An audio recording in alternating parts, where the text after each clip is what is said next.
মহিলাদের জন্য ওয়াজ করা দরকার আছে না নাই? মহিলাদের জন্য ওয়াজ করা দরকার। ওনারা হলেন আমাদের দেশের সরকার, কথা কইলেন না আপনারা? ওনারা হলো আমাদের। আমি এক নিরন্তর প্রয়াস চালাবো, আপনারা সবাই একটু দোয়া করে দেন। আল্লাহুম্মা আমিন। আওয়াজ দিয়ে বলেন আল্লাহুম্মা আমিন। মহিলা আসলেন, আসার পরেই বিশ্বনবীকে সালাম দিলেন, আসসালামু আলাইকুম ইয়া রাসূলুল্লাহ, আপনার কাছে আমি একটা কথা বলার জন্য এসেছি। বিশ্বনবীকে ডাক দিয়ে বলেন, ইয়া রাসূলুল্লাহ, ইয়া হাবিবাল্লাহ, আমি বিবাহ করি নাই। আল্লাহু আকবার বলেন। যারা বিয়ে করেন নাই এরকম লোকগুলো একটু হাত তোলেন তো।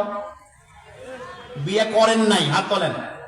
অনেক তো আবিয়াত লোক আছে, তাকবীরটা লিল্লাহি তাকবীর, হাত নামান। বিশ্ব নবীর কাছে যা বলছে, ইয়া রাসূলুল্লাহ, ইয়া হাবিবাল্লাহ, আমি বিবাহ করি নাই, আমি একটু বিবাহ করতে চাই, আমার একটু বিবাহের ব্যবস্থা করেন। সাহাবীদের ভিতর থেকে কে বিবাহ করবে একটু আমাকে জানাবেন। বিশ্ব নবী